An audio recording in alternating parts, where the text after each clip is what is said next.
En el Evangelio del Señor Jesucristo, en el libro de Hechos de los Apóstoles, en el capítulo 16, cuando el guardia ve que por el canto y por la oración de Pablo y Silas se derriban las paredes y se abren las puertas, queda aterrorizado, pensando que lo iban a ejecutar por dejar escapar a los presos, y pregunta, ¿qué debo hacer para ser salvo? Y Pablo y Silas les responden, cree en el Señor Jesucristo y serás salvo tú y tu casa. Esta es una afirmación que hasta el día de hoy es verdad. Creer en Jesucristo para estar salvos nosotros y nuestras casas. Tengan ustedes un cordial saludo. Vamos a empezar con esto. Estamos en la Universidad Mayor de San Andrés, en la Facultad de Medicina, Enfermería, Nutrición y Tecnología Médica. Nuestra carrera es medicina. Estamos en la Cátedra de Anatomía Humana. Veremos el tema de cerebelo y cuarto ventrículo. Quien les habla es el doctor José María Ortiz Rodríguez, docente titular emérito de la Cátedra de Anatomía, especialista en anestesiología y psicopedagogía, presidente de la Asociación Boliviana de Anatomía. El cerebelo significa cerebro pequeño. Este término ha sido acuñado por Leonardo da Vinci, quien se dedicó a estudiar esta pequeña parte del encéfalo. Sin embargo, esta pequeña parte del encéfalo, que representa aproximadamente el 10% del cerebro, contiene la mayor cantidad de neuronas, aproximadamente el 80% de neuronas se encuentran en el cerebelo, el cual está localizado en la fosa craneal posterior por debajo del lóbulo occipital del cerebro, separado de este por la tienda del cerebelo. Las funciones del cerebelo. En primer lugar, pues nos permite realizar movimientos voluntarios precisos y coordinados. Al mismo tiempo, esos movimientos voluntarios, precisos y coordinados, pues son de cierta velocidad, y el cerebelo es el que coordina la velocidad de esos movimientos. En este movimiento de golpear, por ejemplo, la velocidad debe ser muy alta, ¿ya? Pero en otros movimientos la velocidad debe ser baja. En este movimiento la fuerza debe ser amplia, en otros movimientos pues no debe haber tanta fuerza, y la dirección, ¿no? La dirección siempre, sea un movimiento rápido o un movimiento lento, siempre la dirección es muy importante cuando realizamos movimientos. El cerebelo también pues es el que va a controlar la postura y el movimiento. Además, la espacialidad de nuestros movimientos, el tiempo y el freno de nuestros movimientos.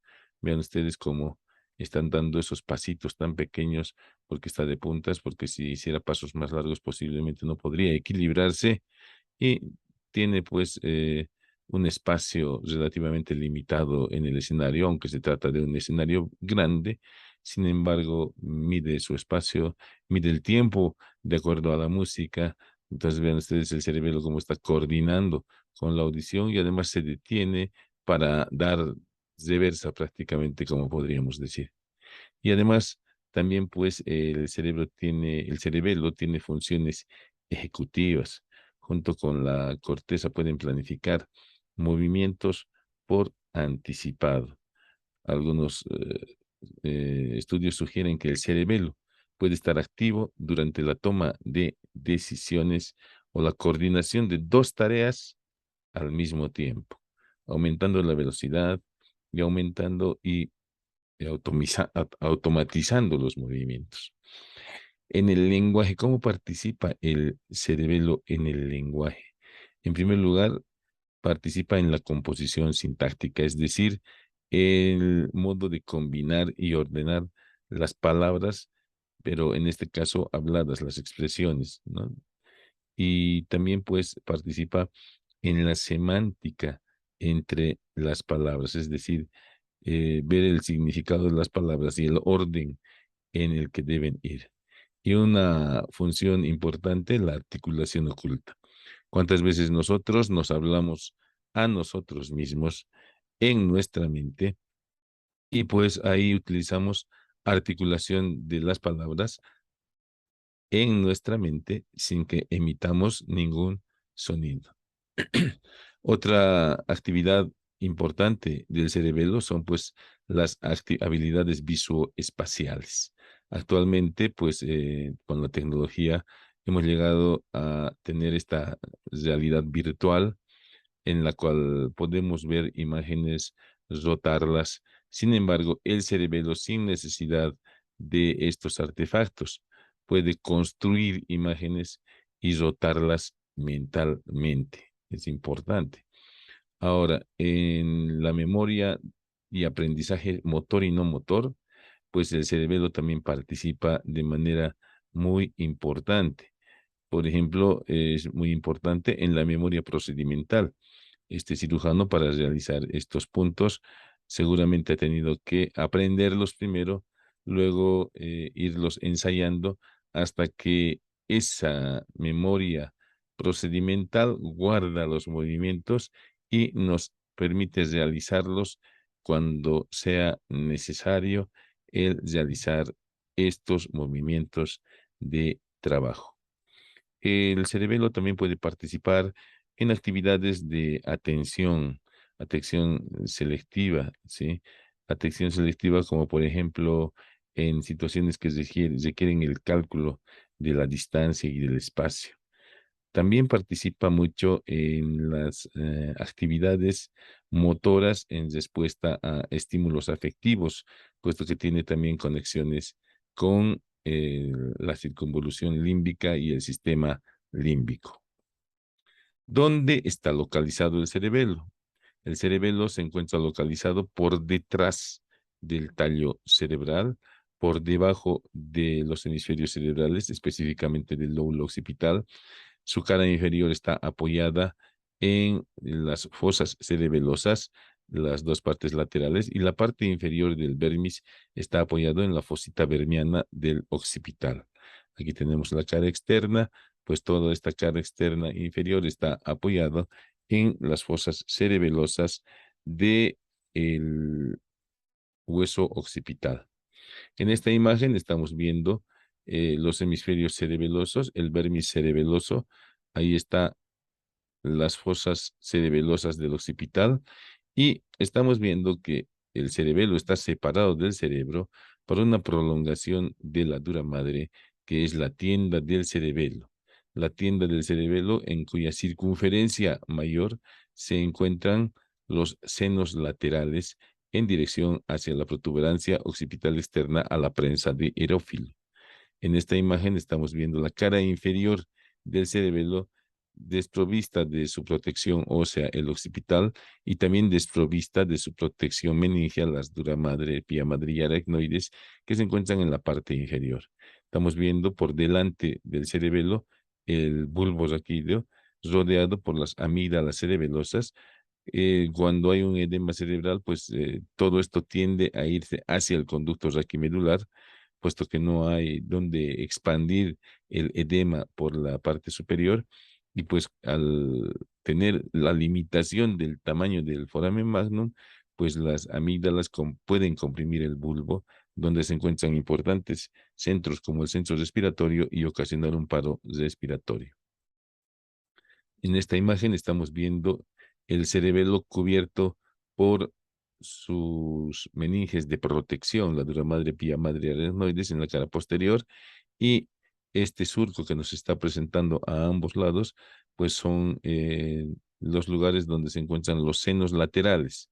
Ahí está el seno sagital, ahí están los senos laterales que se encuentran en la circunferencia mayor, es decir, en toda esta circunferencia de la tienda del cerebelo. La tienda del cerebelo, entonces, por su circunferencia mayor, se inserta en la protuberancia occipital interna, en los labios del canal del seno lateral y se continúa en el borde superior del peñasco del temporal. Y esta circunferencia mayor termina en las apófisis clinoides anteriores. Y la circunferencia menor que rodea al tallo cerebral se inserta por sus dos extremos en las apófisis clinoides posteriores. Ahí tenemos entonces a la tienda del cerebelo. Nuevamente ahí está la hoz del cerebro Aquí tenemos la tienda del cerebelo, ahí están los senos laterales y en el borde inferior de la hoz del cerebro se encuentra el seno recto. Aquí nuevamente, ya sin el cerebelo, vemos cómo realmente se parece a una tienda esta estructura que hemos venido a denominar la tienda del cerebelo. Ahí está la circunferencia menor de la tienda del cerebelo. Y en esta imagen estamos viendo esta prolongación de la dura madre que se encuentra entre los dos hemisferios cerebelosos. Esta pequeña prolongación de la dura madre que por detrás se inserta en la cresta occipital interna y por delante es libre, es la hoz del cerebelo. Esta grande es la hoz del cerebro. En el borde inferior de la hoz del cerebro se encuentra el seno recto en la parte posterior. Y aquí estamos viendo nuevamente toda esta parte posterior vista por delante. Ahí está la hoz del cerebro, ahí está la tienda del cerebelo y allá está la hoz del cerebelo, el canal del seno lateral, la hoz del cerebelo.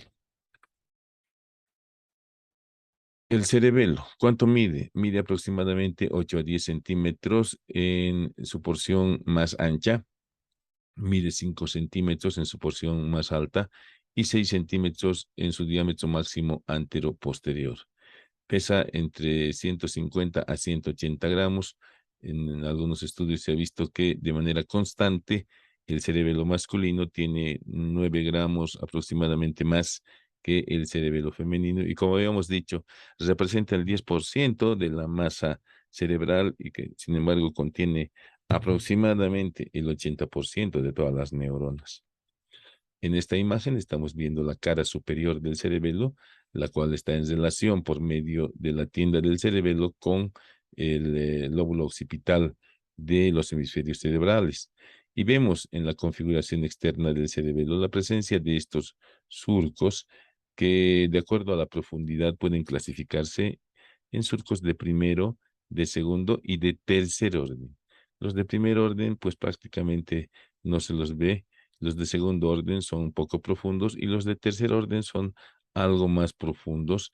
Y en este caso, en la cara superior, donde vemos los hemisferios cerebelosos y el vérmice cerebeloso, vemos también estos surcos. Y este surco que se está señalando se denomina fisura prima. Importante la fisura prima, puesto que nos está limitando una parte anterior y una parte posterior en esta cara superior del cerebelo. La parte anterior corresponde al paleocerebelo y la parte posterior corresponde al neocerebelo. Además, también vemos en esta cara superior que está muy en relación con el mesencéfalo. Ahí tenemos la parte inferior de la lámina cuadrigémina y de la lámina cuadrigémina están partiendo los pedúnculos cerebelosos superiores. En esta imagen estamos viendo la cara inferior de los hemisferios cerebelosos, donde vemos nuevamente los surcos y fisuras de primero, de segundo y de tercer orden. Aquí tenemos otra fisura de tercer orden, la prepiramidal. Sin embargo, a más de ser una descripción anatómica, prácticamente no tiene una relación funcional en la actualidad. Antiguamente, pues se hacían estudios detallados de las segmentaciones del vermis y de los hemisferios cerebelosos. Sin embargo, hoy en día esa descripción anatómica y funcional ha perdido vigencia. De todas maneras, vemos la cara inferior, estamos viendo parte de los hemisferios cerebelosos. Este es el vermis cerebeloso, la parte intermedia del vermis cerebeloso, porque la parte inferior está por allá. Y vemos en esta cara inferior la íntima relación de esta porción de los hemisferios cerebelosos que se llaman amígdalas cerebelosas con el tallo cerebral, con esta porción del tallo cerebral que es el bulbo raquídeo. Ahí está la protuberancia, aquí está el bulbo raquídeo y pues en el bulbo raquídeo hemos mencionado la presencia de importantes centros como el centro respiratorio, el cual puede ser comprimido por las amígdalas en caso de un traumatismo cráneoencefálico con un edema cerebral importante. La cara anterior del cerebelo se encuentra pues prácticamente cubierta por el tronco encefálico, hacia arriba por el mesencéfalo, al medio por la protuberancia que le proporciona los pedúnculos cerebelosos medios, y hacia abajo por el bulbo que le va a proporcionar los pedúnculos cerebelosos inferiores. Aquí precisamente estamos viendo esa relación, los pedúnculos cerebelosos inferiores o cuerpos restiformes dirigiéndose hacia el cerebelo, y aquí ya sin el tallo cerebral estamos viendo la cara anterior del cerebelo, donde observamos en la línea media el vérmiz cerebeloso. Vemos que este es la língula, que es la segmentación más alta del vérmiz cerebeloso, y este es el nódulo, la más baja. Sin embargo, se están prácticamente encontrando, puesto que eh, el cerebelo se encuentra plegado a manera de una C, como vamos a ver enseguida. Además, en la cara anterior del cerebelo, además del dermis, estamos viendo claramente los hemisferios cerebelosos, ¿ya? Y entre ellos estamos encontrando esta sustancia blanca que corresponde a los pedúnculos cerebelosos superiores que provienen del mesencéfalo, y aquí estamos viendo los pedúnculos cerebelosos medios e inferiores. Los pedúnculos cerebelosos medios provienen de la protuberancia y los pedúnculos cerebelosos inferiores provienen del bulbo raquídeo. En esta cara vale la pena mencionar la presencia de esta estructura. Ahí está a los dos lados, en los hemisferios, esta estructura que forma parte de la segmentación de los hemisferios y que se denomina flóculo. Ahí tenemos los dos flóculos, ahí tenemos el nódulo, que son muy importantes desde el punto de vista funcional, puesto que los flóculos y los nódulos se unen por medio de un tejido intermedio que se denominan vínculas. El nódulo se une entonces a los dos flóculos por medio de las vínculas, y de esta manera están conformando el lóbulo flóculo nodular.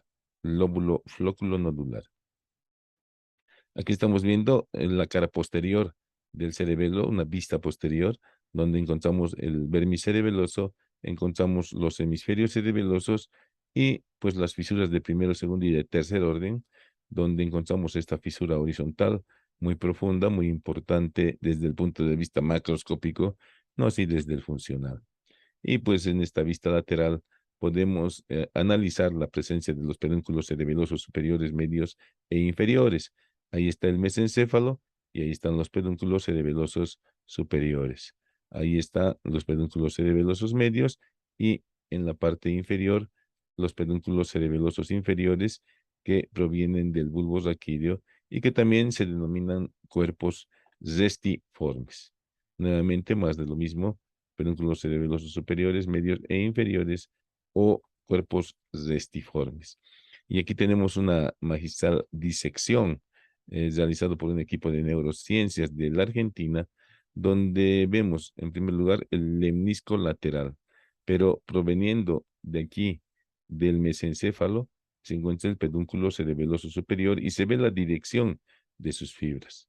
Ahí tenemos la protuberancia o tronco o puente, y del puente de Barolio, ahí está el origen aparente del quinto parsanial, estamos viendo la dirección de las fibras hacia el cerebelo, en el pedúnculo cerebeloso medio. Y por último, del bulbo raquídeo está ingresando al cerebelo el pedúnculo cerebeloso inferior. Vean ustedes la dirección y cómo el pedúnculo cerebeloso inferior termina haciendo sinapsis con el lóbulo anterior del cerebelo. El pedúnculo cerebeloso medio se dirige hacia el neo cerebelo y el pedúnculo cerebeloso superior se dirige hacia el mesencéfalo y del mesencéfalo hacia el cerebelo. Ya hemos analizado esto, ya hemos visto esa fisura postpiramidal, y en esta imagen estamos viendo cómo el cerebelo está realmente localizado. Vemos que tiene la forma plegada como de una C, ¿no? Si me permiten la comparación. Y vemos aquí el flóculo en esta imagen ya desplegada, y aquí lo vemos al flóculo que está prácticamente contactándose con las alas de los hemisferios cerebelosos, que son las más altas, ¿no ve? Ahí están las alas y ahí están los flóculos en esta imagen donde al cerebelo lo hemos desplazado. Pues en esta imagen aplanada, donde se le quita la rotación o donde se le quita el plegamiento al cerebelo, es donde se describen las porciones funcionales. De todas maneras, en esta imagen estamos viendo el vermis cerebeloso, y el vermis cerebeloso pues está segmentado en una nódula, en una úvula, en una pirámide, en un túber, en un folio, en un declive, en un lóbulo, en una culmen, en un lóbulo central y en una língula, de las cuales debemos acordarnos del nódulo. El nódulo separado del resto del cerebelo por la fisura posterolateral. Y pues ahí está la segmentación del vermis en esta imagen plana. No se encuentra la língula a este nivel, obviamente se encuentra más adelante, ni tampoco el nódulo se encuentra a este nivel. Hemos visto que se encuentra hacia adelante más o menos a esta altura. La fisura prima entonces nos está separando el lóbulo anterior de todo esto que es el lóbulo posterior, el lóbulo anterior o paleocerebelo y el posterior o neocerebelo. Los hemisferios cerebelosos también tienen pues su segmentación, la cual no vale la pena aprenderla de memoria, puesto que no está en relación funcional con lo que cumple el cerebelo. Pues en la división funcional del cerebelo vamos a ver en primer lugar que el lóbulo anterior que está en amarillo es el lóbulo anterior también llamado paleocerebelo. El lóbulo anterior o paleocerebelo también es el espinocerebelo. Todo el lóbulo posterior o neocerebelo también se denomina cerebrocerebelo. Y por último, el lóbulo flóculo nodular, que no lo estamos viendo aquí, pero hemos tratado de representarlo en esta parte inferior, vendría a ser el arquicerebelo o vestíbulo cerebelo. Ahí están los lóbulos vistos por delante. En esta imagen se ve especialmente el lóbulo flóculo nodular. Ahí está el nódulo, ahí están las vínculas y ahí están los dos flóculos. El lóbulo flóculo nodular, hemos dicho que es el arquicerebelo, la porción más antigua del cerebelo, está en relación con el equilibrio y sus fibras provienen del aparato vestibular, por lo cual a este segmento se le llama vestíbulo cerebelo. Aquí en este color amarillo estamos viendo el lóbulo anterior visto por delante. Este lóbulo anterior, hemos dicho que es el paleocerebelo en relación básica con el tono muscular, y el paleocerebelo, por recibir las fibras de la médula espinal, pues se denomina espinocerebelo. Los fascículos espinocerebelosos llegan a este nivel. Y todo el lóbulo posterior, que es la mayor parte del cerebelo, está recibiendo fibras provenientes de la corteza cerebral, y por esa razón es que el lóbulo posterior o neocerebelo también se llama cerebrocerebelo. Funcionalmente vamos a encontrar en el cerebelo un área vermiana que corresponde anatómicamente al vermis cerebeloso. A los lados del área vermiana encontraremos las áreas paravermianas. El área vermiana y las áreas paravermianas vienen a ser el espinocerebelo, es decir, lo que recibe los fascículos espinocerebelosos dorsal y ventral. Y lateralmente vamos a encontrar a los hemisferios cerebelosos. El homúnculo cerebeloso, que nos está mostrando la distribución somatotática de las neuronas de la corteza cerebelosa, nos dice que el área vermiana es esta, que es parte del espinocerebelo. El área paravermiana es esta parte del espinocerebelo también.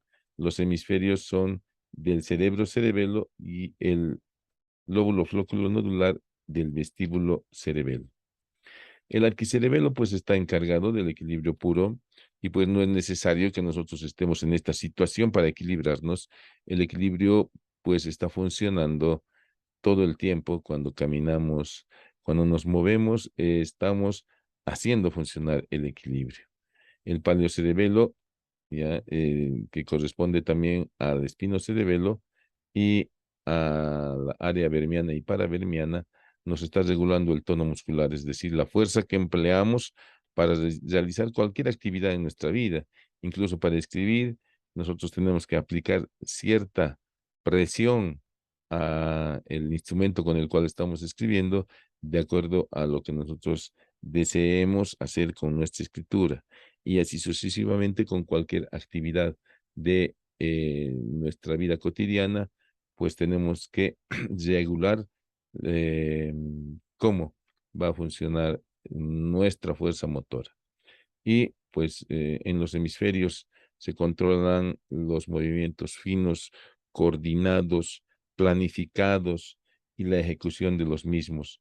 En este caso estamos viendo una intubación endotraqueal, que es pues la colocación del tubo endotraqueal justo en el medio de las cuerdas vocales, atravesar, llegar a la vía respiratoria y mantener vivo a un paciente. Dentro del cerebelo vamos a encontrar algunos núcleos de sustancia gris. También diremos en este momento que la corteza cerebelosa contiene neuronas que le dan esa coloración gris a la corteza cerebelosa. En el interior de la sustancia blanca de los hemisferios cerebelosos encontraremos pues algunos núcleos de sustancia gris como este que se está viendo aquí claramente, que es la oliva cerebelosa. Algunos otros núcleos como el núcleo emboliforme, el núcleo globoso y los núcleos del techo que no están muy claramente vistos aquí. Sin embargo, aquí estamos viendo al bulbo raquídeo, en el cual estamos viendo la oliva vulvar o oliva inferior. En esta otra disección realizada por nosotros, pues encontramos claramente esos núcleos. En este corte de los hemisferios cerebelosos encontramos la oliva cerebelosa o núcleo dentado, encontramos el núcleo emboliforme, encontramos el núcleo globoso y encontramos a los núcleos del techo o fastigios. El núcleo dentado corresponde al neocerebelo, es decir, al cerebro cerebelo. Los núcleos globosos y emboliforme corresponden al espino cerebelo, es decir, al paleocerebelo, y los núcleos del techo o fastigio corresponden al vestíbulo cerebelo, es decir, al neocerebelo. Y aquí vemos claramente la sustancia gris en la corteza cerebelosa. Y pues aquí estamos proyectando en la cara anterior del cerebelo eh, el nivel en el cual se encontrarían todos estos núcleos profundos, ¿no? En profundidad encontraríamos más o menos a este nivel a la oliva cerebelosa, a este nivel a los núcleos emboliformes, a este nivel a el núcleo globoso y a este nivel, cerca del techo del cuarto ventrículo, a los núcleos del techo. Pues como habíamos mencionado ya, la distribución somatotópica del cerebelo nos dice que a nivel de la corteza del vermis se controlan los movimientos de los músculos que se encuentran muy cerca al eje del cuerpo, los músculos del eje mayor. Podríamos mencionar los músculos erectores de la espina, los músculos psoas, por ejemplo. Y la corteza paravermiana regula, controla los movimientos de las partes distales de los miembros. Y a nivel de los hemisferios, pues se realizan los movimientos finos, es decir, la planificación de los mismos, la evaluación consciente de los errores de los movimientos y su corrección, obviamente. Y a nivel de el espino, o perdón, del vestíbulo cerebelo, que es el lóbulo nodular, se verá el equilibrio. Pues todo esto depende del funcionamiento de la corteza cerebelosa. Y en la corteza cerebelosa vamos a encontrar que está compuesta por tres capas. Una capa periférica está, que es la capa molecular que tiene estas células que son las células en cesta y estas otras que son las células estrelladas, entre las cuales se encuentran las dendritas muy ramificadas de las células de Purkinje. Y además también en esta capa molecular encontraremos estas fibras paralelas. Entonces, en la capa molecular, dos neuronas. Neuronas en cesta y neuronas estrelladas. Fibras. Además de las ascendentes, encontraremos los las dendritas de las neuronas de Purkinje y las dendritas y axones de las células trepadoras o de las fibras trepadoras, además de las fibras paralelas. Luego tenemos una segunda capa. La segunda capa corresponde a esta capa donde se encuentra el cuerpo de las neuronas de Purkinje, que son las neuronas que van a dar todas las funciones al cerebelo. Y por último, en esta capa profunda, que se denomina capa granulosa, encontraremos precisamente pues estas que están representadas aquí en color café, que son las células granulosas, y estas otras que están en color verde, que son más grandes, que son las células de Golgi. Estas células granulosas son las que van a tener una prolongación que se dirige hasta la capa molecular, donde van a emitir prolongaciones en T que se vienen a denominar fibras paralelas, que estas fibras paralelas son importantes para la interconexión de todas estas otras fibras, especialmente a las que corresponden a las dendritas de las células de Purkinje en esta capa molecular. ¿Cuáles son las fibras aferentes? Las fibras aferentes a la corteza cerebelosa son de dos naturalezas. Las fibras musgosas, estas que están aquí en un color medio morado, y estas que son las fibras trepadoras. Las fibras trepadoras provienen de la oliva vulvar o oliva inferior, ya están en relación con el equilibrio, obviamente, y están formando el fascículo olivo cerebeloso. En cambio, las fibras trepadoras provienen de los fascículos espino cerebeloso dorsal y espino cerebeloso ventral, es decir, llevan la sensibilidad propioceptiva inconsciente. Ahí está la representación de esos fascículos. El haz cúneo cerebeloso, que viene del núcleo cuneiforme del bulbo raquídeo y que también está implicado en el equilibrio y los movimientos. Luego tenemos el haz vestíbulo cerebeloso, el haz vestíbulo cerebeloso que viene de los núcleos vestibulares y sabemos que algunos vienen directamente desde el ganglio de Scarpa y llegan a la corteza cerebelosa. Luego tenemos el haz retículo cerebeloso, muy importante para la coordinación de movimientos, y el haz pontocerebeloso. El haz pontocerebeloso, que es la continuación de los fascículos corticopónticos, es decir, el haz pontocerebeloso está transportando órdenes que provienen de la corteza cerebral. Entonces, todos estos están formando estas fibras llamadas musgosas y estas fibras llamadas musgosas hacen sinapsis con estas abundantes células granulosas que hay en esta capa granulosa y con estas células de Golgi. Y por medio de esta sinapsis, por medio de las células granulosas y de Golgi, pues llega el estímulo a estas fibras paralelas que hacen sinapsis con las dendritas de las neuronas del cerebelo, ¿no? Y emiten órdenes excitadoras a estas neuronas, a las neuronas de Purkinje. Ahí están las fibras trepadoras por medio de las olivocerebelos. Entonces son dos tipos de fibras, nada más. Las fibras musgosas pueden hacer contacto, dice, hasta con 100 células de Purkinje. En cambio, las trepadoras hacen contacto una a una. ¿Y cuáles son las fibras eferentes? Una vez que se ha logrado hacer la sinapsis y llega el estímulo, son fibras estimulantes las que llegan y son células inhibidoras, de las células de Purkinje, pues las células de Purkinje van a enviar sus axones nuevamente llevando la información ya procesada, es decir, las órdenes. Entonces, algunos de estos axones llegarán al núcleo dentado en relación con el neocerebelo o cerebro cerebelo, con la regulación de movimientos finos, ¿sí? Otras se dirigirán al núcleo emboliforme y al núcleo globoso, y del núcleo emboliforme y del núcleo globoso, la mayoría de las fibras irán al núcleo rojo de Stilling en el mesencéfalo, y algunas otras irán a los núcleos vestibulares. Y de los núcleos vestibulares, por medio del fascículo vestíbulo espinal, se dirigirán directamente las órdenes hacia la médula espinal. Ahí tenemos precisamente el circuito de la corteza cerebelosa.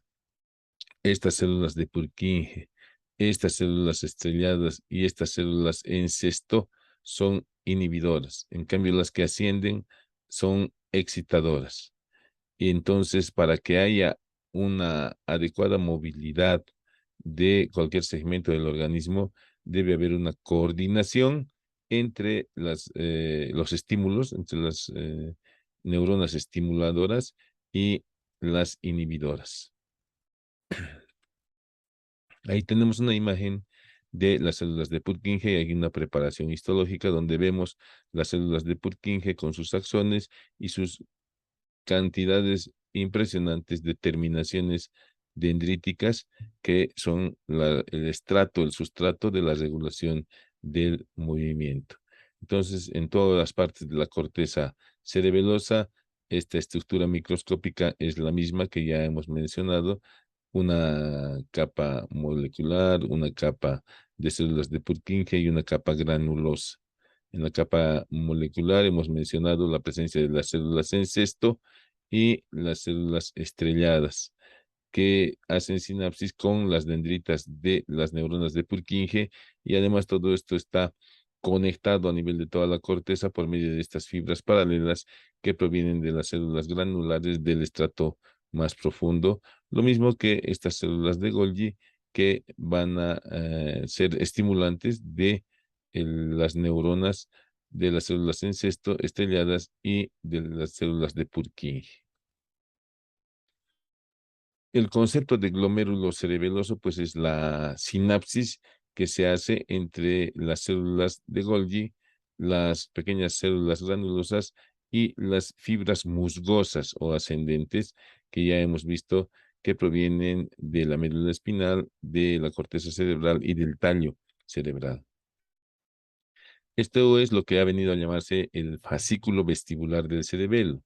El fascículo vestibular del cerebelo comienza, pues, en el aparato vestibular.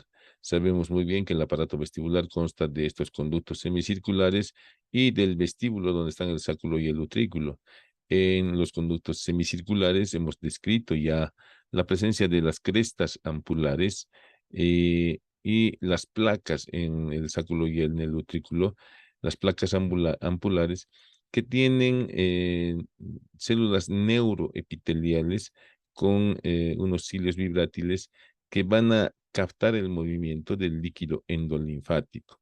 Una vez que captan ese movimiento que tiene la dirección de las 3 dimensiones del espacio, pues ese movimiento lo convierten en estímulo eléctrico y se dirigen a la primera neurona de la vía vestibular, que es el ganglio de Scarpa. Del ganglio de Scarpa, los axones ingresan al tallo cerebral por el surco bulbo-protuberancial, ahí está, y hacen sinapsis con los núcleos vestibulares, craneal, caudal, lateral y medial. Y algunas de estas fibras no hacen sinapsis con los núcleos vestibulares y pasan directamente hacia el cerebelo. Pero la mayoría pasa de esta segunda neurona a la tercera neurona, que es la corteza cerebelosa, específicamente en el lóbulo flóculo-nodular o arquicerebelo o espinocerebelo. De esta región, que es la que controla el equilibrio, los axones se dirigen hacia los núcleos del techo o fastigios, que son el sustrato anatómico de el vestíbulo cerebelo en estos núcleos centrales. Y de estos núcleos centrales, los axones se dirigen nuevamente hacia los núcleos vestibulares, específicamente hacia el núcleo vestibular lateral. Y de ese núcleo vestibular lateral parte un fascículo vestíbulo espinal.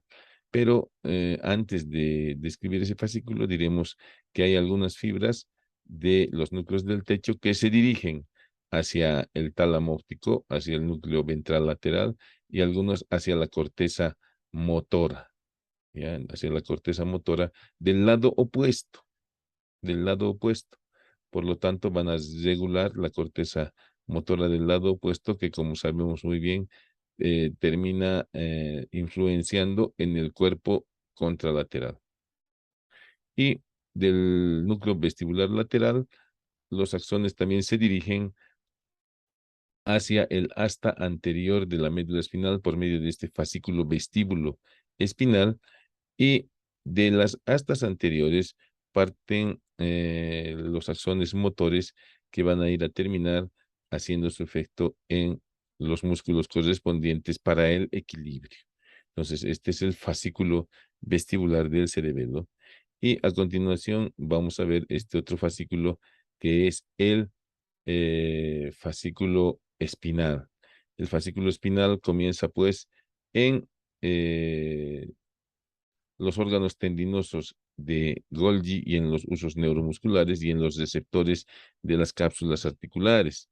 Por vía ganglio raquídeo dorsal, estos estímulos llegan a los núcleos torácico posterior y basal externo de el asta posterior de la médula espinal, y por medio de los fascículos espinocerebeloso dorsal y espinocerebeloso ventral, pues llegan al pedúnculo cerebeloso inferior y hacen sinapsis con el páleo cerebelo.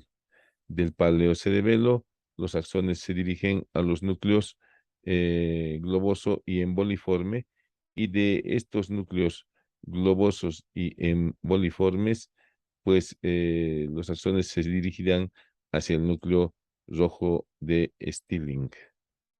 Ahí está, se dirigen hacia el núcleo rojo de Stilling, y del núcleo rojo de Stilling está partiendo el fascículo rubro espinal, que se dirige hacia las astas anteriores de la médula espinal, y de allá por las raíces motoras también termina en los músculos sobre los cuales está enviando las órdenes para mantener el equilibrio, la postura, especialmente la postura del tono muscular, esta región del cerebelo que es el páleo cerebelo. Y por último, aquí veremos el fascículo córtico cerebeloso. El fascículo córtico cerebeloso, como su nombre lo indica, se origina en la corteza cerebral, en diferentes regiones de la corteza cerebral, pero predominantemente en la corteza motora. Los axones llegan a los núcleos del puente, y de los núcleos del puente, los axones parten por medio de los pedúnculos cerebelosos medios hacia el neocerebelo. De las neuronas del neocerebelo parten los axones hacia el núcleo dentado o oliva cerebelosa, y de la oliva cerebelosa parten los axones por el pedúnculo cerebeloso superior hacia el núcleo rojo de Stilling. Del núcleo rojo de Stilling, pues se origina, como hemos visto ya, el fascículo subroespinal, que hacen sinapsis estos axones con las neuronas de las astas anteriores o motoras de la médula espinal, y de ahí por medio de las raíces motoras llega a sus órganos efectores. En este caso hemos puesto una mano como simbolismo de movimientos finos coordinados, ¿no? Los movimientos finos y coordinados lo puedes realizar cualquier parte del cuerpo. Sin embargo, la mano es la que más movimientos de ese tipo realiza. Por eso hemos puesto como ejemplo una mano y los pequeños músculos que tiene. Una vez que ya hemos concluido el estudio del cerebelo, pues pasamos a ver el espacio que se forma por delante del cerebelo, que es el cuarto ventrículo. Es parte de este sistema de cavidades que existe dentro del sistema nervioso central, donde encontramos los ventrículos laterales en los hemisferios cerebrales, encontramos el ventrículo medio en el diencéfalo, el acueducto mesencefálico, y el cuarto ventrículo, que se encuentra por delante del cerebelo y por detrás del bulbo raquídeo y la protuberancia. Es este espacio, el cuarto ventrículo. Estamos viendo aquí el cuarto ventrículo visto lateralmente, posteriormente, y del otro lado también lo estamos viendo proyectado hacia adelante, conectado con el ventrículo medio por el acueducto mesencefálico o de Silvio, y el ventrículo medio conectado con los ventrículos laterales por estos agujeros interventriculares de Monro, y el cuarto ventrículo por medio de los agujeros de Lusca y Magendie con el espacio subaracnoideo. Pues en el piso del cuarto ventrículo vamos a encontrar que tiene la forma de un rombo. El cuarto ventrículo tiene un piso y un techo. Este piso que tiene la forma de un rombo se ha venido a llamar fosa romboidal. En esta fosa romboidal vamos a encontrar que está dividido en dos triángulos, un triángulo superior llamado triángulo protuberancial y un triángulo inferior llamado triángulo vulvar. Ambos triángulos se encuentran separados, si vale el término, por estas prolongaciones que se denominan estrías acústicas. Entonces, el límite horizontal entre estos dos triángulos vendrían a ser las estrías acústicas.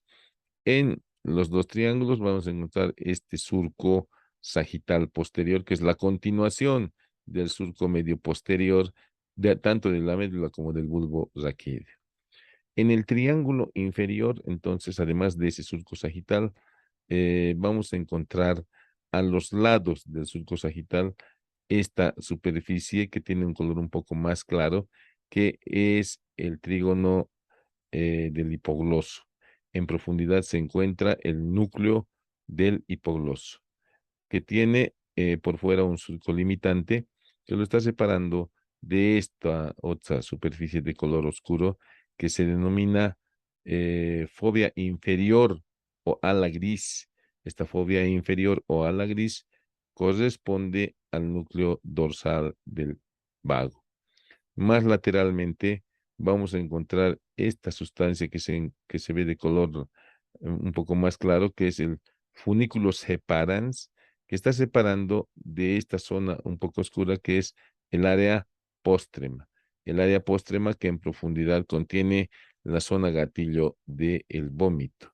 Y luego tenemos lateralmente esta superficie más clara, que es el ala vestibular, donde se encuentran en profundidad los núcleos vestibulares. En el ángulo inferior vamos a encontrar esta prolongación de tejido nervioso que se denomina óbex o cerrojo. En los ángulos laterales encontraremos pues los tubérculos acústicos que en profundidad corresponden a los núcleos acústicos y de estos están partiendo las estrías acústicas. En el triángulo superior vamos a encontrar en la parte inferior del surco sagital a los lados las eminencias teres o eminencias redondas o colículos facialis, puesto que a este nivel se encuentra la rodilla del nervio facial que se encuentra rodeando al núcleo del sexto par craneal. Propiamente el núcleo que se encuentra en profundidad de esta eminencia teres, pues viene a ser el núcleo del nervio facial, rodeado por la rodilla del facial. Por esas razones que también esta eminencia teres se conoce con el nombre de colículo facial. Por arriba tenemos los funículos teres. Los funículos teres que contienen algunas fibras del sexto par craneal y del séptimo par craneal. Luego tenemos lateralmente un surco limitante. En la parte inferior del surco limitante encontraremos la fobia superior o fobia trigeminal. Y por arriba y por afuera encontraremos el locus ceruleus. El locus ceruleus, que se denomina así en latín, en castellano se denomina lugar azul, donde se produce un importante neurotransmisor excitador que es la noradrenalina. El cuarto ventrículo nos presenta además en la parte posterior un techo formado por el velo medular superior, velo medular inferior y la tela coroidea inferior. Ahí tenemos velo medular superior, velo medular inferior, y aquí no está la tela coroidea como en este esquema. Ahí tenemos nuevamente el techo, donde vemos que a partir del mesencéfalo viene el velo medular superior, velo medular inferior, y hacia abajo tendría que estar la membrana tectriz, donde se localizan los plexos coroideos, y en la parte media e inferior encontramos cerca del ángulo inferior, cerca del lóbulo rojo, un agujero medio, que es el agujero de Magendie, y en los ángulos laterales los agujeros de Luska. Ahí vemos un esquema del techo del cuarto ventrículo. Pues precisamente en el techo del cuarto ventrículo, en el triángulo superior vamos a encontrar la presencia del velo medular superior y del velo medular inferior.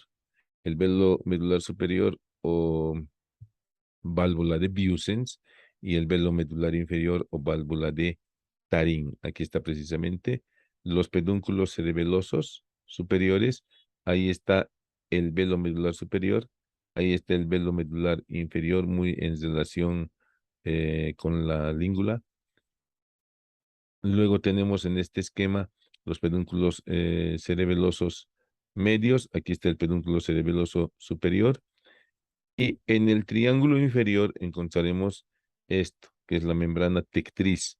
En la membrana tectriz se encuentran los plexos coroideos, ¿ya? Membrana tectriz o tela coroidea también se llama, ¿no? Que dice que es una doble hoja de la pía madre. En la cara posterior, pues, de este techo encontraremos el orificio medio o agujero de Magendie cerca al óvex y lateralmente, dando prácticamente algo de salida a los plexos coroideos, encontraremos los agujeros laterales o de Lusca a ambos lados. Los plexos coroideos son estructuras muy altamente vascularizadas que van a producir el líquido cefalorraquídeo. El líquido cefalorraquídeo, que es un ultrafiltrado del plasma y que es dinámico. Ahí tenemos nuevamente un dibujo del techo de la parte superior y ahí está plegada la parte inferior. En la parte superior, entre los pedúnculos cerebelosos, que también forman parte del techo, se encuentra la válvula de Busens o velo medular superior y partiendo de la parte inferior de la rama vertical del surco cruciforme, encontraremos el frenillo de la válvula de Busens y a los lados del frenillo de la válvula de Busens nos encontramos con el origen aparente del cuarto peritoneal. Y en esta imagen de una disección real, ven, ahí está la válvula de Busens o velo medular superior, y a este nivel se encuentra el velo medular inferior.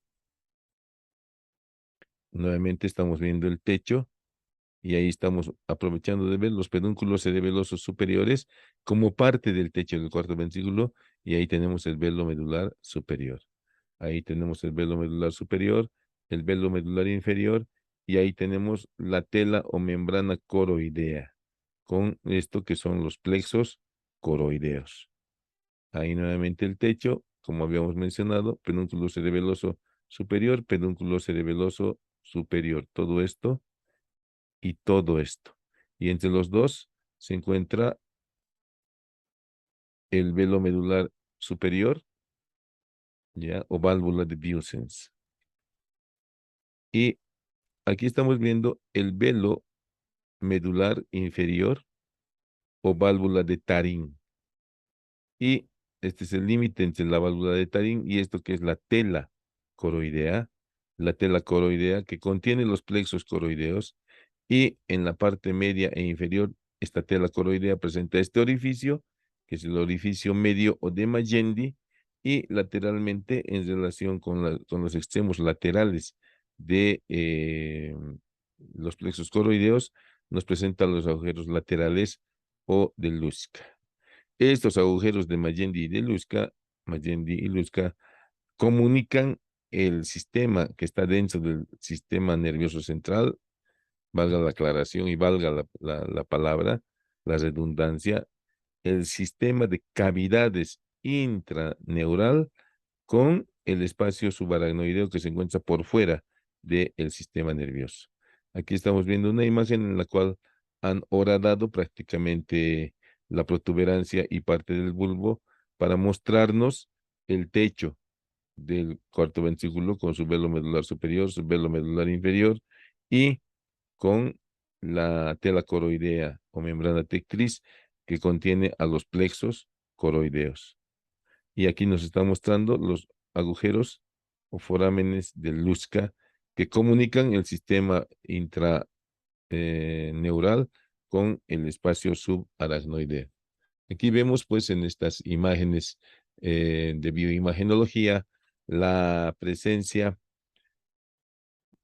de estas fibras que vienen del puente hacia el cerebelo, los fascículos pontocerebelosos, en estas imágenes que se denominan tractografías.